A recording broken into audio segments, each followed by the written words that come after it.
Hey everyone, welcome to Humpday Happy Hour, hosted by Dentists in the Know. This is the webcast where dentistry meets real talk, real news, and just the right amount of sarcasm. We are pulling back the curtain on the industry. We're talking to the experts, the innovators, the everyday clinicians who are out there doing the work. There's no fluff, no filter, and definitely no sales pitches disguised as education. Do I sound like I'm selling a used car? A little. I feel like it sounds like I'm selling a used car. I'm going to do this better, though.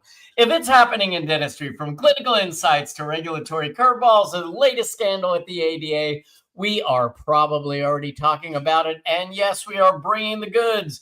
So whether you're a seasoned doc, part of a dental team or industry, a curious consumer, or maybe you're just here for the banter, we welcome you all to the show, because around here, we are not just in the loop.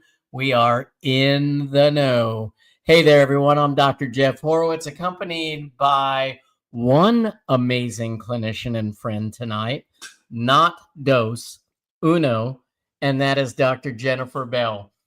The three of us, Dr. Chad Duplantis, Dr. Jennifer Bell, and myself, we created this platform to make the dental world just a little bit smaller, but a whole lot more fun. Today, we have a great topic.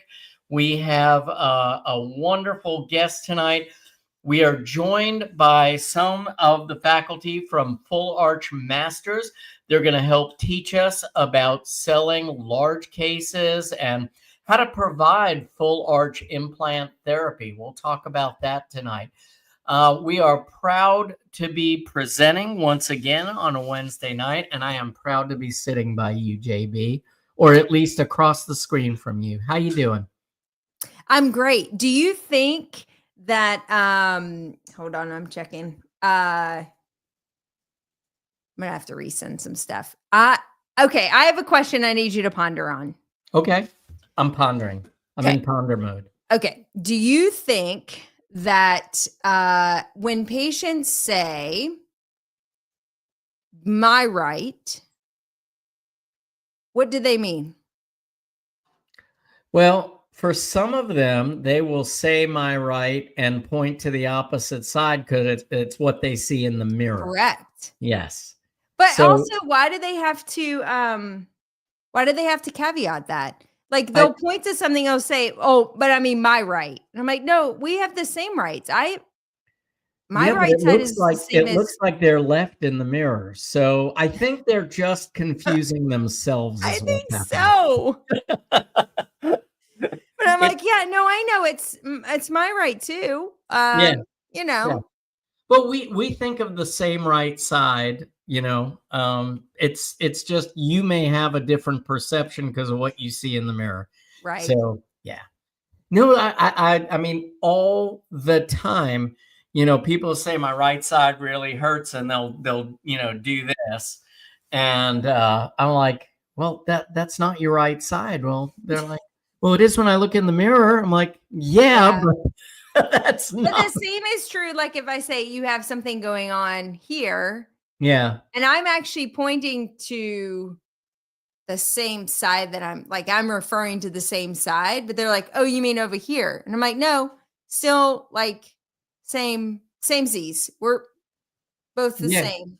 But what about this? So what if you look like them and then they think, well, this is just like the mirror. Right. I know. Problem. Clearly. You know, you just setting up all kinds of issues here. So maybe that's the value of an intraoral scan. Just take it away from yourself altogether. Take the whole mirror thing out of the equation. Yeah, just do the scan. I like it. Yeah. Just do the scan and you'll be fine. You have just made an excellent argument for doing an intraoral scan on every new patient.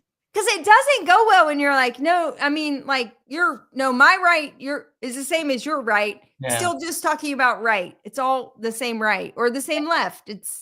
And the worst thing was when you would like hold up x-rays, you know, then it's like, oh, forget it. Yeah. I can't even imagine that world where you had a tiny film and you're just holding it up going, yeah, can you see what I see? You got it?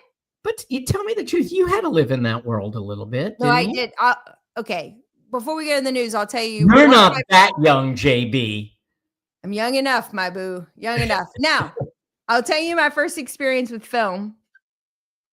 I was an intern. What would is this PG? It's PG. Okay. It's a horrific story. It's a It horrific all story of started on horrific the casting proportion. couch. Yeah, right. So the reason I got into dentistry in the first place was my hometown dentist who I came home to see that summer, or like in the spring break, maybe. He was genuinely curious about what I was going to do. And I said, oh, I think I'm going to go to med school.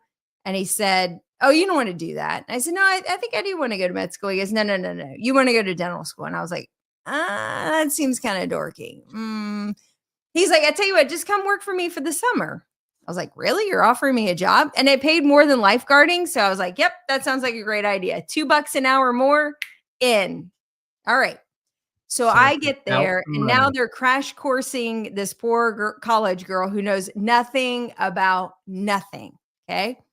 So this one dental assistant took a full mouth series and I had developed a couple x-rays. I had to go into the dark room by myself. They'd walk me through the process, opening up the film, putting it into the feeder, doing the whole thing. So I'd gone through that process. I was then gifted the little plastic cup with 18 films in it. So my very competitive and over excitable personality, I could not have opened them fast enough. And they were duplicate film. So I'm opening up 2 films, shoot them in, 2 films, shoot them in, 2 films, shoot them in. I glued them all together.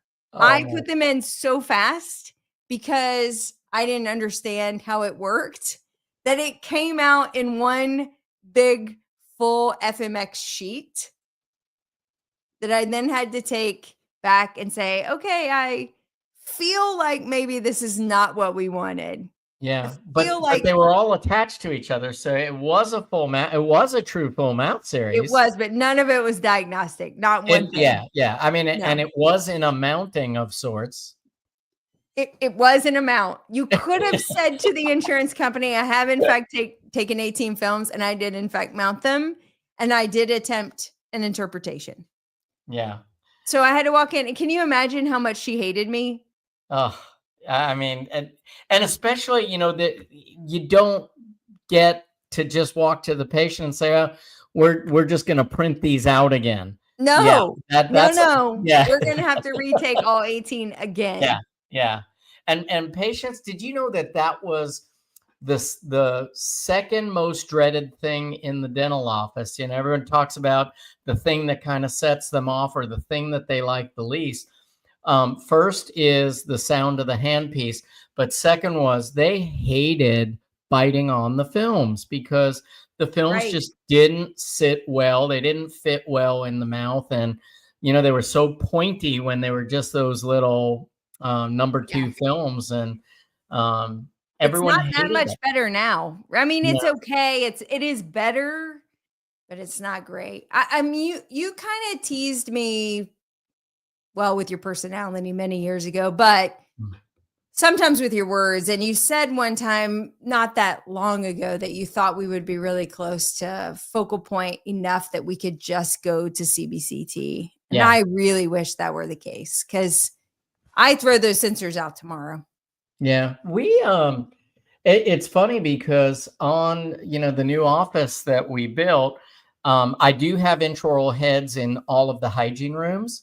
But we only have a Nomad for the doctor side because we rely on CBCT so much. And then, you know, intraoral scanning and NERI and, you know, there's just so many other diagnostic tools that we use now. And really we have moved away from taking a lot of intraoral x-rays, at least on the doctor side. It's still, you know, still a necessary evil on hygiene to some degree, but everybody wins when we can get to that point. Yeah. Time, efficiency, diagnostic. I mean, like everybody wins. I think we'll be there very, very soon.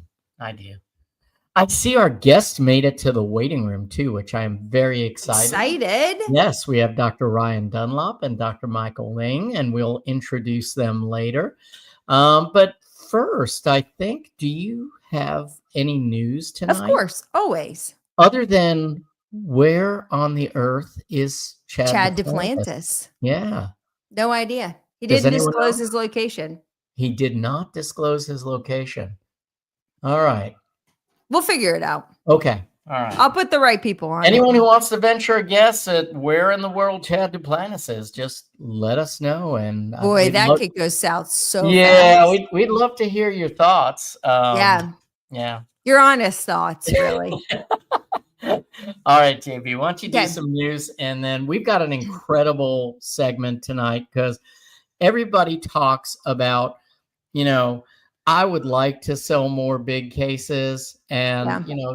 they'll take some courses, they'll learn how to provide the treatment, but when it gets back to being in front of the patient, it's that's where the rubber meets the Yep. road, and so many people have a really hard time with getting the patients to commit. They're interested, but getting them to commit, getting them to be fully vested in their own treatment.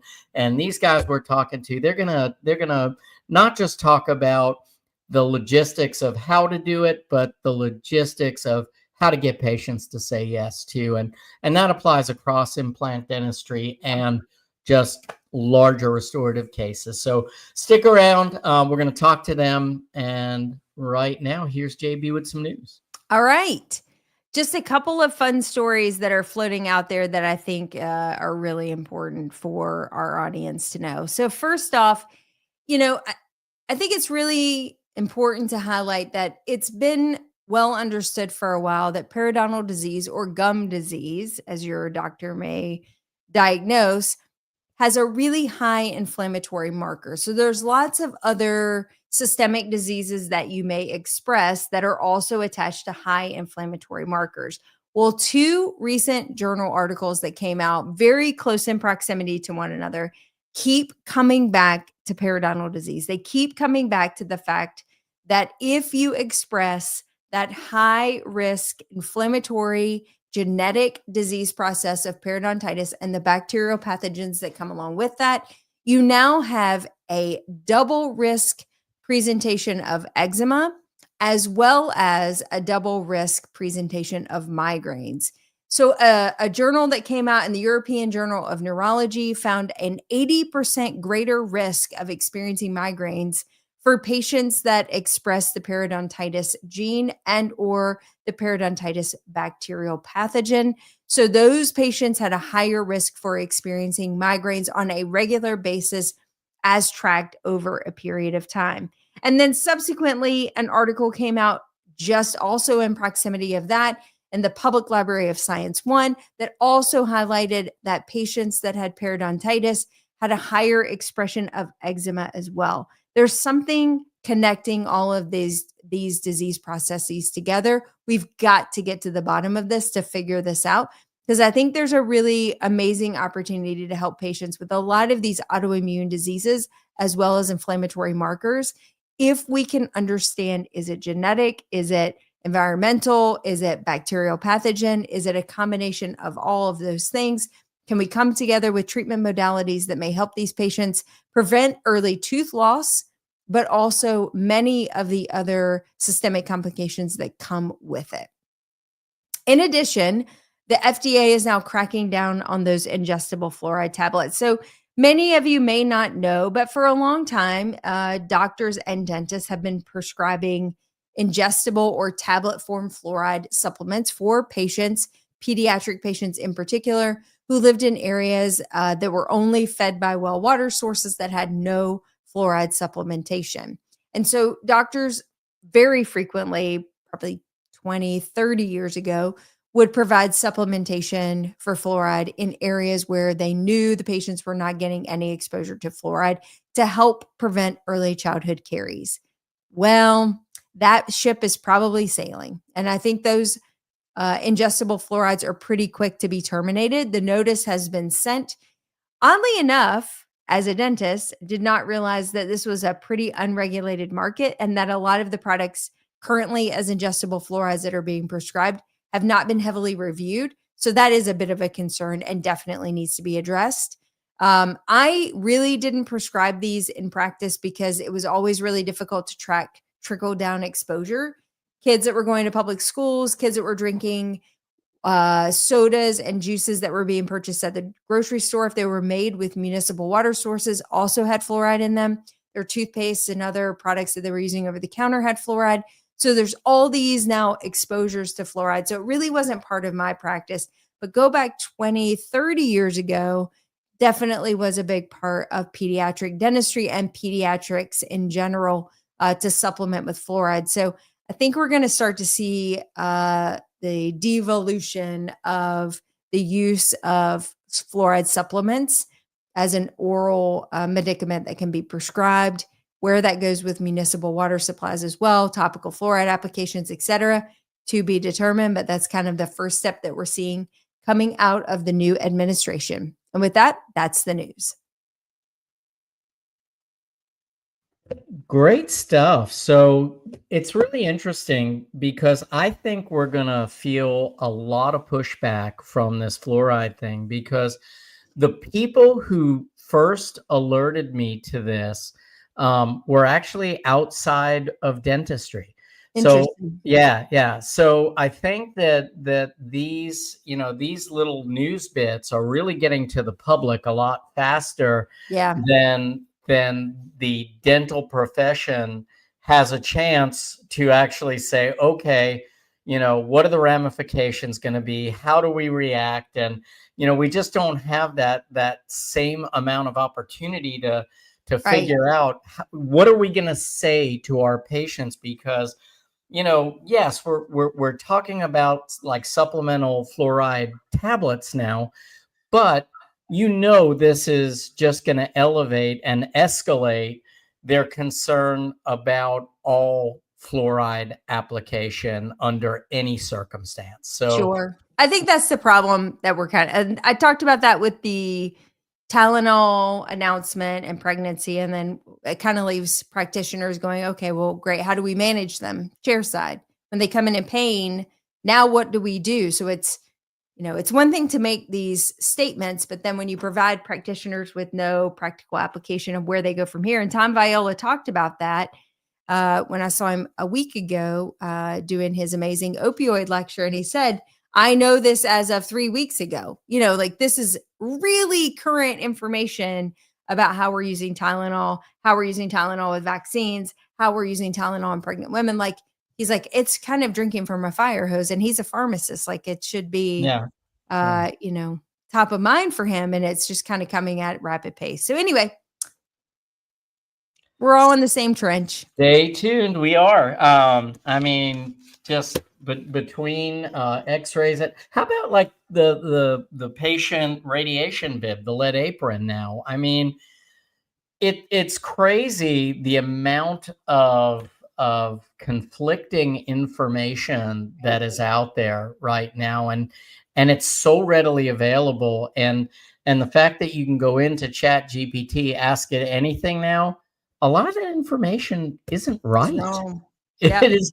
It's just flat wrong, and so we have such a long way to go with that. I just think stay tuned to Dentists in the Know, because we're gonna unravel all these controversies for you.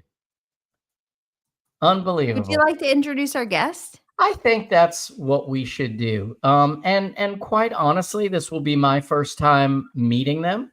But I'm really excited because these gentlemen actually work with a group called Full Arch Masters. I believe Chad met Dr. Ryan Dunlop at one of the lectures he was presenting. I'm pretty sure he met up with him there. And I love what these guys are doing, because they're really helping people understand not just how to do the work, but how to get patients to say yes to that work. And I have so many questions because one of the things that you hear about, full arch implant dentistry, and a lot of the dentists that dive into that arena is that, hey, I jumped into this, I thought it was going to be so profitable, but you're really married to a lot of these patients. And one, I'm not getting the case acceptance that I wanted to get in the first place. And that's step one, is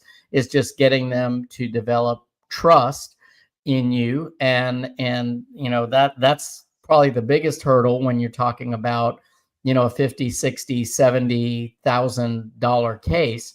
But the next thing is how to execute, and then how to set expectations. I think that's such a huge piece of it, because anytime you put something mechanical in the human body, it is, it's not going to be the same as what God gave you. And in some cases, it might be better than what happened to what God gave you, but there are always going to be complications. And what I'm hoping to hear from them a little bit is how do you manage some of that on the front end with what you say and in that trust building process. So we have Dr. Ryan Dunlop, and he's from Fresno, California.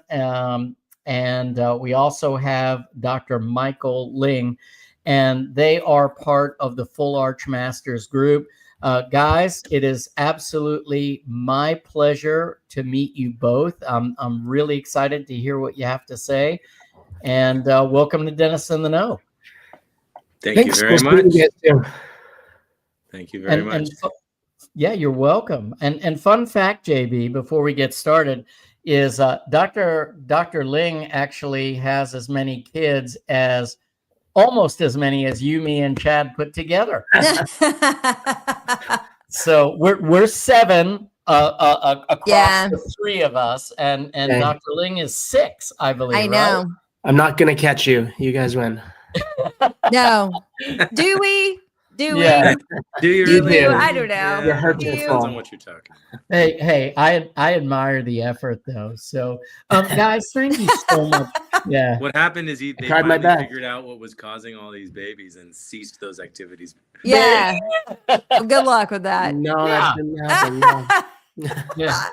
And that's why he's got a needle full of Demerol in his arm right now, right? Right. Well, I had twins, anyway. So I'm on a different spectrum. We have 3 kids, and my second 2 were twins, and everybody stops at twins. Once you have twins are really, really difficult. Really difficult. I can't imagine that, because we had our first son, who was really just a very, I think the term is strong-willed child. And it took us 5 years just to get the courage to have a second child. Like literally. That too. Yeah. And the second one was so easy. If we'd have had him first, we'd have probably been, right back in Dr. Ling's situations. Right. 22 kids later, right? Right. By the way, I should say that I actually know where Chad is. You do? It's a funny story. I don't know if you know, but he and I actually went to high school together. No, I did not know that. And prom night, he actually stole my girlfriend, and they ran off together, and I hadn't seen him since. So I've been trying to track him down for 20 plus years. I heard he was doing this webinar. I'm like, I'm going to get him. And so I know where he is. He's hiding. Yes. So you think he's still at prom night, like looking for the next? He's on the run. Well, we can help you find him. Because frankly, we'd like to see his ass kicked once. Like, it would just be really good for us. Yeah. It's good for morale. It may be a long time ago for him, but it feels like yesterday to me. Yeah. The wound is still very raw. Yeah. And I can't put fluoride on it. It doesn't work. No. Yeah. And you're not allowed. Might as well eat it while you can. Yeah. You'll get arrested if you do that. Exactly. So thanks for having us, guys. This is a really fun thank topic. you so much for being here. I absolutely love what you're doing. I have a lot of questions myself, but why don't you each, if you don't mind, maybe just take a couple of moments and talk about your own personal journey, and then how you decided to come together and do this thing with Full Arch Masters. Sure. I'll start, Ryan, if you don't mind. Yeah, go for it. I just wanted to go back and correct, or maybe comment on one thing you guys said as you brought us out in terms of, we're teaching how to get patients to say yes. And I think it's a fine difference between getting patients to say yes and guiding them to solutions that we know are going to make them happy. And the old school way of case acceptance is like, Wolf of Wall Street, always be closing, slick lines, overcoming objections, those types of things. And I mean, today's consumer, whether in dentistry or otherwise, is just too sophisticated for that. And they have really finely tuned BS and sales detectors. And that type of communication is not very effective these days.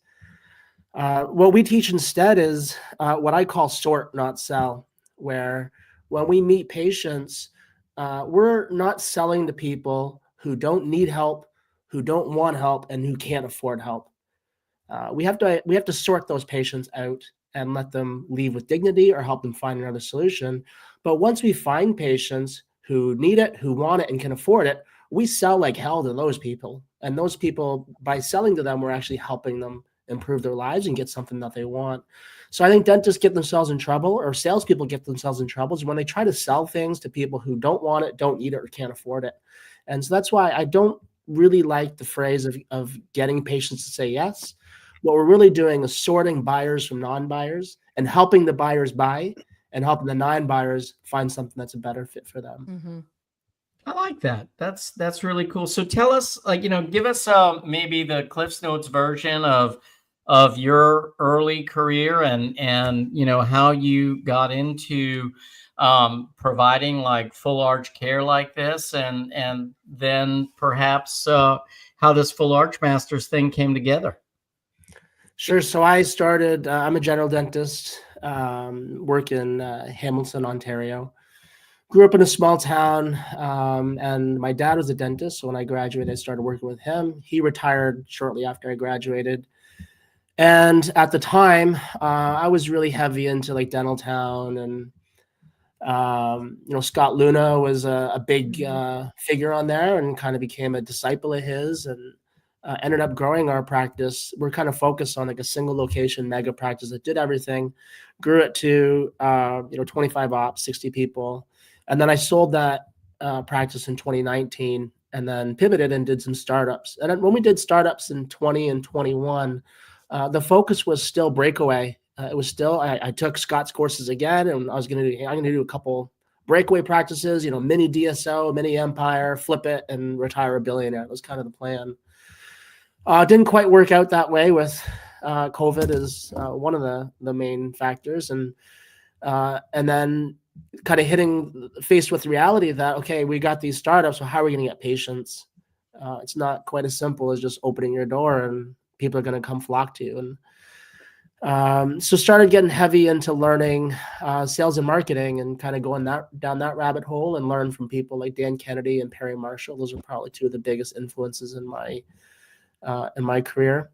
And then kind of evolving from that into high value sales and marketing. And at the same time, kind of got interested in implants.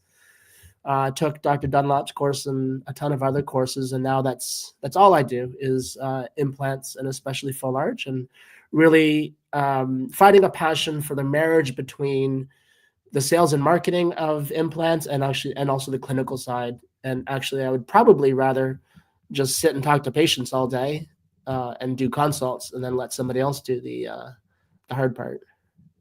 Yeah, work your strengths, man. I love it. How about you, Dr. Dunlop? Tell us, how did you start building this program? Yeah, so I have always been the type of person who enjoyed sharing what I consider to be valuable information with others. When I think back to my childhood and my adolescent years, when I would get something as a gift, or I'd learn something really interesting, the first thing I wanted to do was share it with my friends. I was a big baseball player, and when I would learn a new pitch, I would immediately teach all the other pitchers how to throw it. It's just kind of the core fundamental of my personality is I don't like to hoard information, and I don't like to hoard opportunity. So when I became a dentist, I'm a GP by training. As soon as I would learn how to do a new technique, I'd want the people around me to know how to do it too. So similar timing around 2018, 2019, my startup practice was really flourishing and blooming, and I was very busy clinically, but I wanted to share information. So I started allowing colleagues to come and shadow me and learn and see some of the surgical techniques that I had learned, and kind of mentor them. And that just grew into the need as COVID set in for kind of a formal education program. And that's how I created Full Arch Masters, was just out of my desire to help the community that I was in, and spread the wealth and spread the knowledge. And so we started doing clinical classes. We started doing treatment coordinator training type classes, laboratory classes, live surgical courses, and it just blossomed from there. And that's how I met Michael. Along the way, he signed up to take a couple of my courses, and we formed a friendship. And now there's hundreds and hundreds and thousands of people that we've trained all over the country and all over the world. And so it's a really strong community, and the doctors and lab technicians and assistants and hygienists, anybody who's come through the courses is all connected through social media and through chat groups that I've created. And so I have a group called the Full Arch Masters Marketing Think Tank. And there's a couple hundred doctors in this group, and we share ideas and strategies and questions about marketing and case selection and presentation. And Michael's very active on that group, always giving really good advice to people. So he came to me a couple of months ago and he said, hey, I'm putting together a course that's designed to help dentists, to empower them in their own offices to increase case acceptance and build value for the complicated and expensive treatments that we provide. Would you be interested in collaborating on this course? And of course I said, yes, absolutely. We already do a lot of this, but I know that you are really an expert in this particular field. And the last thing I want to do is tell my colleagues and my alumni of my programs to just dump money into marketing, just write that big fat check every month and hope for the best. That's not the core fundamental belief of my program. I'm all about empowering doctors to make a better path for themselves. So that's kind of the nidus of all of this, is he reached out to me and said, I'd love to collaborate on this. I'd love to draw up some more attention and make this a more robust program. So that's what we're doing. We're going to have a 2-day course in December in Phoenix. The weather will be beautiful. And hopefully people want to come in and learn from what I consider to be the top level communication and sales techniques in the industry, things that I use every single day. I'm a full arch dentist. I do nothing but full arch dentistry, whether it's tooth supported dentistry or implant supported dentistry. Michael pretty much does the same thing as me. And so we're operating at the top, 0.5% of dentistry already. And we want to share these communication skills that we've worked on over 10 plus years on how to motivate patients to better themselves. And that translates into increased revenue and increased profits for your business. So what would you say, because, this is something that I've heard spoken in the industry, is that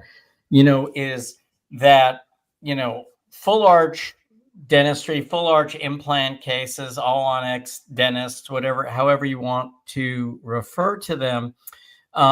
It sounds like this great prestigious thing that everyone wants to do, but finding that profitability in it can sometimes be difficult because of high laboratory costs, or the inability to actually find the right patients, and then the inability to speak with them the right way, to have them actually see the value in what you're doing. And then the third piece of it is, how long are you married to these patients? How do you set expectations? So I know this is a big subject, but how do you find success in the profitability side of this? I mean, what are the keys, in your opinion, to making this something that is profitable and enjoyable for a lot of dentists?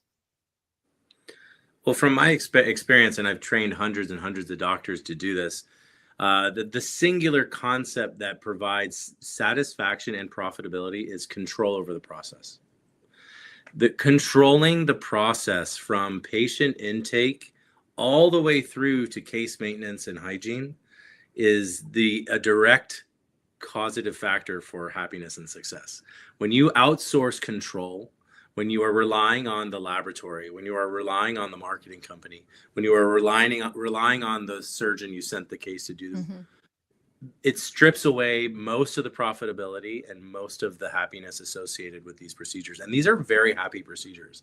I mean, yes, it's tough. It's surgery. It's invasive, but the satisfaction and the dopamine release that patients get, and as a result we get, is unmatched in dentistry. There's nothing else that a patient can do for themselves in a dental chair other than full arch dentistry that's going to have that impact in their life so quickly. But if you outsource control and you take away the kind of command over the process, that's when profitability goes down, and that's when satisfaction goes down. For me, it's controlling the process.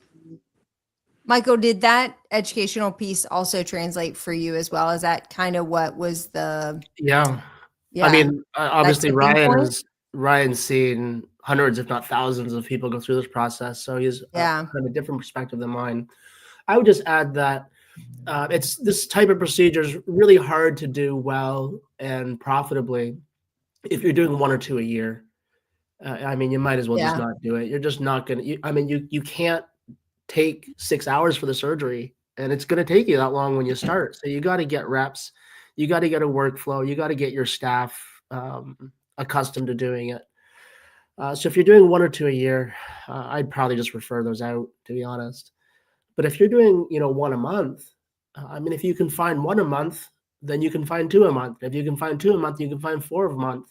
And then once you get the ball rolling, I remember the first time I did a crown prep and took, 3 hours in dental school. And then now we're all 10 plus years out, right? You'd probably prep a crown with your eyes closed. So it's all just repetition. And then, like Ryan said, the process, the technology, the workflow, and the education is a big part of that, because before I went to Ryan's advanced surgery class, I was seeing cases and patients were saying yes. And I had to say, well, I can't do it. I mean, I don't know how to do this case.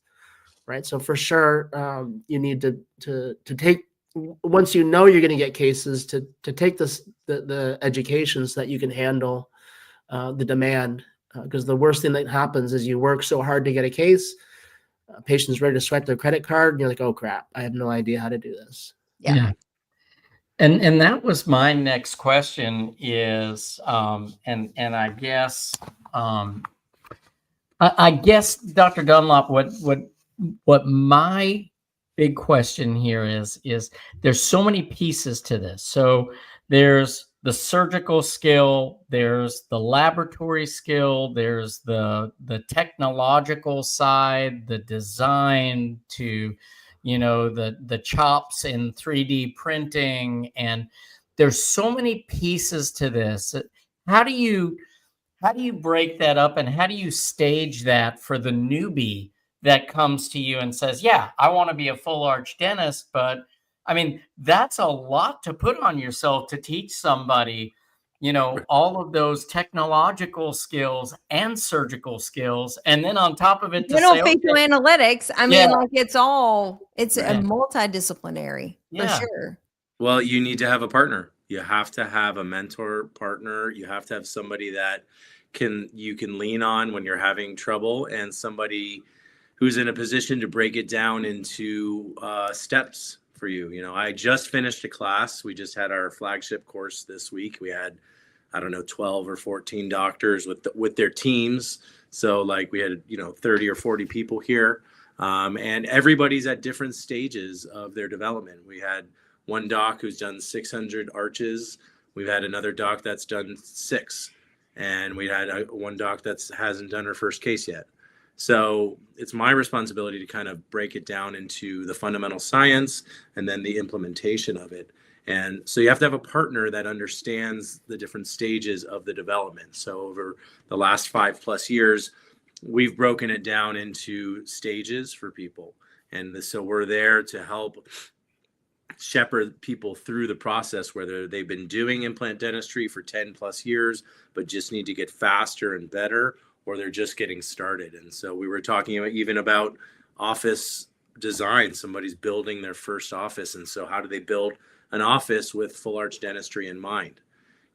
So from the very, very beginning, all the way through to people who are in the last 10 years of their career and just want to operate at the highest level. So the partnership is the key. And I never had that. Michael never had that until he found Full Arch Masters, I think. I certainly never had that coming out of dental school in 2006. I had to figure all of this stuff out on my own, and my hairline has paid the price. It's hard. It's risky. There's lawsuits. There's mental stress. There's financial stress, and people do fail. People fail in their attempts to scale their office and become a full arch dentist, and that's where we excel, is by helping everybody at their level.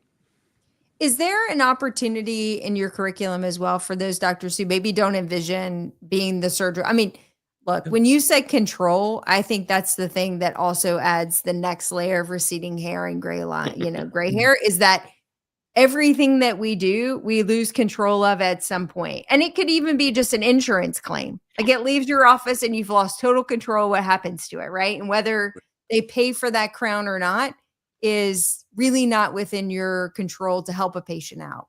The same is true, nail on the head, about having now to manage a surgery team, the laboratory team, and you as the prosthodontic team all coming together, or you being that singular person. But is there curriculum also for the doctor who doesn't want to own it all, but they want to know how it works? They want to know how to talk to patients to educate them, because at the end of the day, they want to make sure they've given patients every option. Like, yes, can you do an overdenture? Can you do a traditional denture? Can you do a fixed hybrid, an MK1? Like, all the different options available to them. I might not be the doctor for you, but I'm your GP. I'm your quarterback. I want to get you the right care. I mean, Michael hit that on the head. I just want to get you the right care that you need. Maybe I'm your doctor, maybe I'm not, but we want to empathetically get you to the right place. What does that look like for that doctor? Well, I offer a variety of courses, and the one we just finished is a full workflow spectrum course, but it's predominantly a prosthetic course. I do the surgeries, and then we watch the patients go through the process. So I've seen it all. I've had people come to my courses who have never placed a dental implant in their life, but they want to restore these cases. And I have people who are surgeons who have never seen a tooth, and all they do is drill titanium and bone, and they want to understand the full process. This particular course that we're putting on in Arizona in December is just for better sales techniques and better communication techniques for all dentists. Anybody who wants to increase their revenue and increase their job satisfaction, increase their case acceptance rate, are invited to attend. Now, there's going to be a lot of full arch implant dentists there because this is the hottest topic in dentistry and everybody wants to be on this train. But the same communication techniques that I use to motivate somebody to do a $50,000 or $60,000 double arch implant case are the same communication techniques that I use to motivate somebody to do a 24-unit veneer case. It's the same motivation techniques that I use for them to do an orthodontic case followed by single implants. There's no difference in the communication style and the value proposition building that we are going to teach at this course. So any dentist who is at a point in their career where they want to scale up, where they want to increase revenue, where they want to have more control over the sales process, because nobody in this room had sales training in dental school. Did you? I didn't. And no dentist in America had sales training when they were in dental school. So we had to all learn how to communicate and connect and build value with patients on our own. And so this is an opportunity for any dentist who wants to scale up their practice and increase their revenue by controlling the sales process in-house. This course is designed for you. So, Dr. Ling, one of the things that you talk about is kind of performing your consultations based on emotion and trust. What would you say? Obviously, you can't give it all away here, otherwise there's nothing to do out in Phoenix, right? But tell us a little bit about that trust building process and exactly what you mean by being emotionally based in your approach. Sure. I mean, in terms of the emotional based approach, the key idea is that none of our patients are buying implants. Even the ones who come in and say, I'm interested in implants. Do you guys do implants? They're not buying implants no more than they're buying a root canal. I mean, nobody wants their nerve pulled out of their tooth and then bleach poured down the roots. I mean, that's not what they want.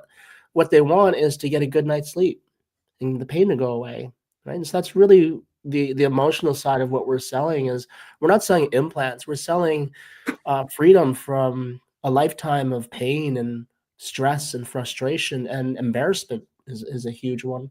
And we're selling transformation. We're selling a better life and a brighter future. So the emotional side of what we sell is focusing our consults on the patient's emotional condition more than their clinical condition. And when we're doing implants or full mouth rehabs, I mean, any experienced dentist can look at a pan or a cone beam, peek at the patient's mouth, and in 2 seconds know, is this a full arch case or is this a restorative case in general? So, I mean, diagnosing the clinical condition is very, very easy. Diagnosing the emotional condition is much more difficult, and a step that I think most dentists miss just because we're not conditioned to think like that. I mean, we're engineers, we're scientists. We see a missing tooth, we want to fill the missing tooth, fill the missing space. Right? We see a loose denture, we want to secure the denture. And it's really easy for us to fall into that, professor slash teacher slash engineer role. And the fact is that that's not what motivates patients because they're not buying titanium and zirconia. They're buying a better life. And if you can be that one dentist who understands them and connects with them on a deeper level than giving them a dentistry 101 lecture on the biocompatibility of grade 5 titanium, then they're going to trust you and they're going to choose you to be the one who's uniquely suited to solve their problem. And at that point, price shopping becomes irrelevant, right? People will pay more to work with somebody they trust versus if you sound and look and feel like every other dentist, then what's the difference? I'm just going to shop around and find a better price. Love it.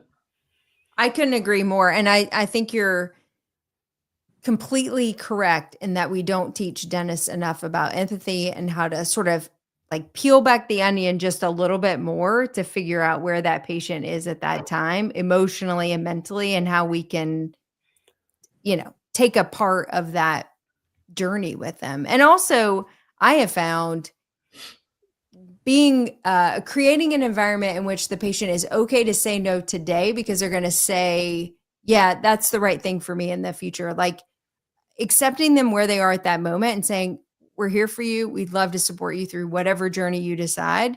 And then they go home and they stew on it, and they often will come back and they're like, you're the doc for me. This was absolutely the procedure I want.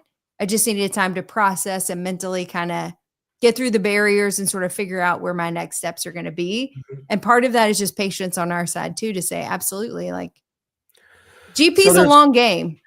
I mean, I could rant for 3 hours on just what you just said there, because there's just so much to unpack. And so part of it is absolutely we're guiding the patients in the direction they're already going. And we Yep. certainly don't want, especially, I mean, Ryan knows this more than anybody. The last thing you want is to convince somebody to do full arch. The worst. And then something goes wrong. And it's like, well, it was fine until Yes. you touched it. And Bingo. you convinced me to do this. And you promised Yeah. everything would be great. Yep. The last thing you want is to convince somebody. So we don't convince anybody. We just guide them in the direction they're going. Now, having said that, the typical full arch patient hates the dentist. Right? They have a lifetime of dental trauma. Right. Yet they're sitting in your chair. Okay. So how many people go to a restaurant, book a reservation, look at the menu, and then get up and don't order anything? Right? So this person hates the dentist, yet jumped through a dozen hoops to sit in your chair.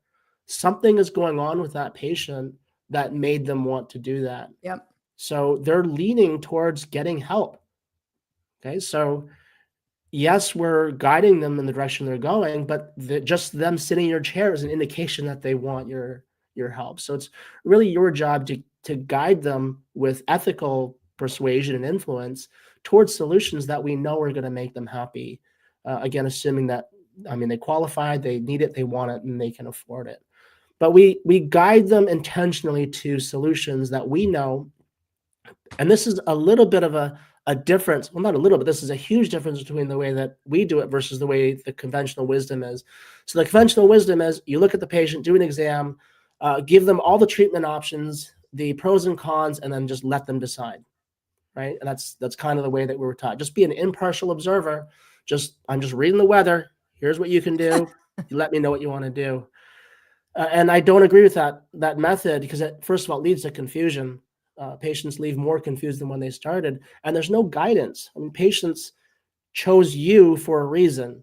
There's somebody that is more convenient and cheaper than you, but they chose you. And usually it's because they saw you somewhere, saw an ad, saw something you wrote, saw your face somewhere, and they like you. They came to you for your expertise. So I think it's a shame. Actually, it's because I'm listed on Delta Dental. I'm just kidding. So what we do instead is we intentionally guide patients to solutions that we know, based on what we know about this patient, are going to make them the happiest, the longest, with the lowest chance of long-term regret. And sometimes that's full arch. Sometimes it's saving your teeth. Sometimes it's going into a denture. So we're not guiding them to the most expensive solution. We're not guiding them to the solution that's best for us.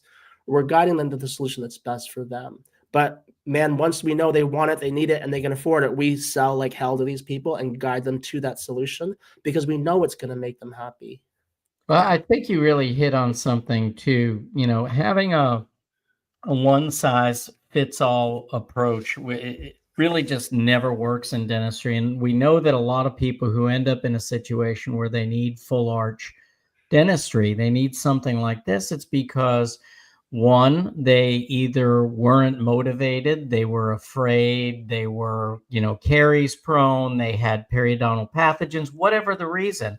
And I think it's really our role to determine not just what condition they came in with, but how it got that way in the first place, so that you can kind of help guide them to the solution that doesn't allow them to have the same negative outcome at the end. Because, if you take somebody who is still not motivated from a hygiene perspective, or perhaps harbors a lot of the periodontal pathogens that can also, be responsible for peri-implantitis, and we haven't really addressed all those things, then I think we haven't done our due diligence as dentists. And I think that goes to a lot of what you're saying about trust, is that part of what we have to do is to say, listen, I understand you're here and this is non-judgmental. Let's figure out how you got here,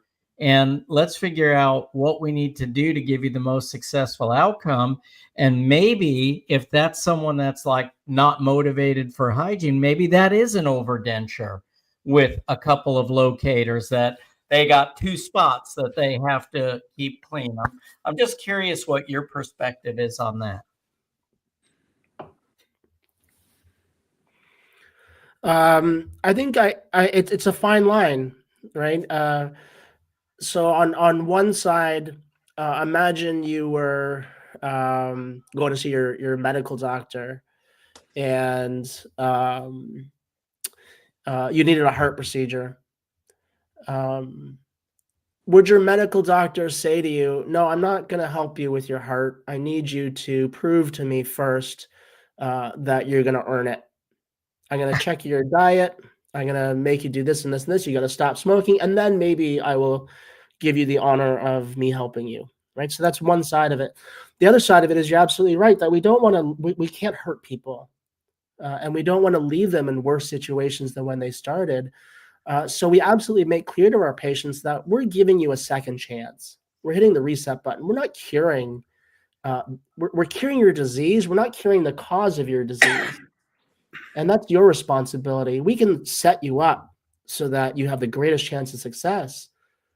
But you also have to make a commitment on your end to change your habits. Otherwise, you're going to end up in the same situation. So it's a fine line. I mean, we absolutely have that conversation with patients. But what can we do? I mean, at some point, the patient has to take responsibility. I don't think we can hold their treatment hostage until they quote unquote earn it. We have to have the honest conversation and make sure and forget about legal consent. This is, human to human conversation that, we're hitting the reset button for you and giving you a second chance. What you do with that second chance is up to you. I had a patient not that long ago. We did full over full fixed hybrid, and 50 plus year smoker, done, because she got a second chance. Like sometimes it's just that mental reset of, this is something I bought and I've invested in, and now I'm a new person. And you know what I mean? Jeff, like that constant. Right. And imagine if you had said to that patient, okay, you proved to me you stopped smoking for a year, and then come back and I'll help you. Yeah.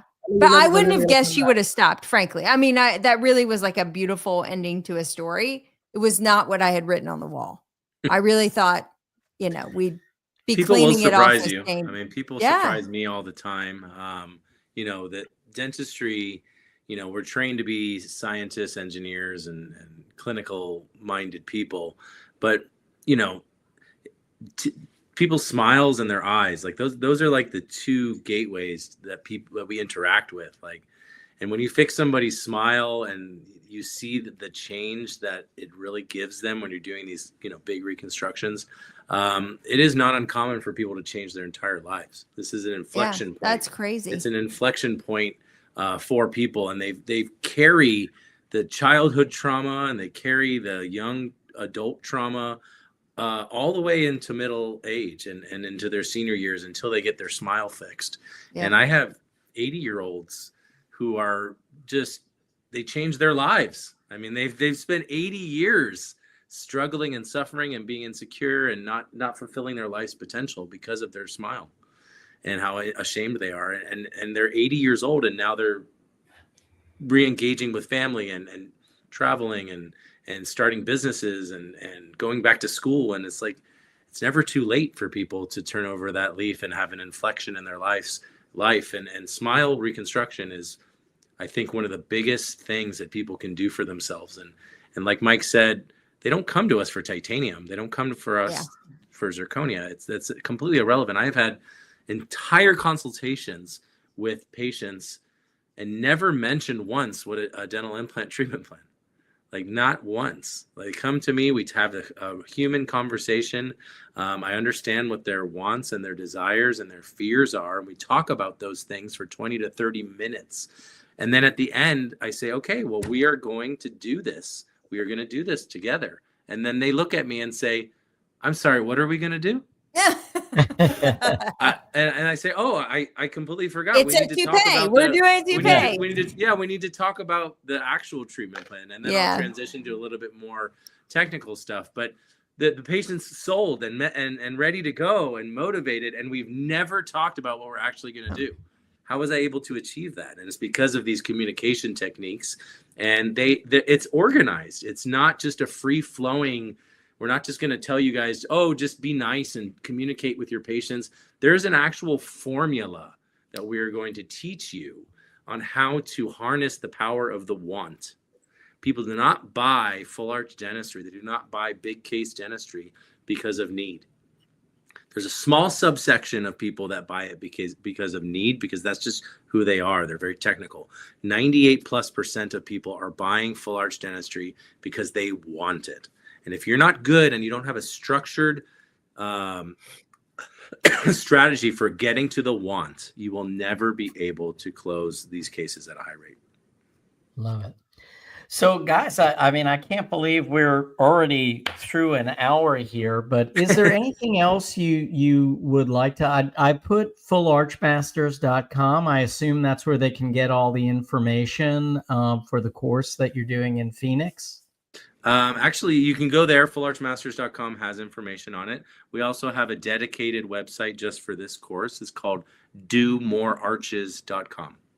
So you could change that as well to be domorearches.com. They can go to that website or the Full Arch Masters website. There's information on both locations. But domorearches.com has a full breakdown of Dr. Ling's protocol. and has a lot of information about exactly what we are going to be teaching at this course. And we invite dentists to come. Any dentist that wants to scale their practice and do things and have more control over the sales process is welcome to come. We also invite treatment coordinators and office managers to come to the course with their dentist, or they can come on their own. So if there's a dentist that wants to send his sales team to this course and he or she is not able to attend, we have an option for that. Obviously, we want the dentists to come themselves. We want them to learn these techniques, because my treatment coordinators tell me that I hand patients to them on a silver platter every single day. And I have associates who work for me, and I've had associates in the past, and I have business partners all over the country. And that is not a unanimous decision. Doctors are not always handing their treatment coordinators patients on a silver platter for them to finish up. So we want dentists to come. We want them to bring their sales teams with them, because this is going to be an interactive course. Dr. Ling talked about reps. There's going to be a lot of reps at this course. We're going to rehearse, and we are going to practice, and we are going to put you guys in a position to really absorb and implement all of these strategies. Well, that's great, guys. And I would actually love to talk about the treatment coordinator, that whole concept, because I think that we could probably spend a weekend on the different takes on what a treatment coordinator truly is or should be. And I'd love to have you both back and hear your perspectives on that sometime. But sure.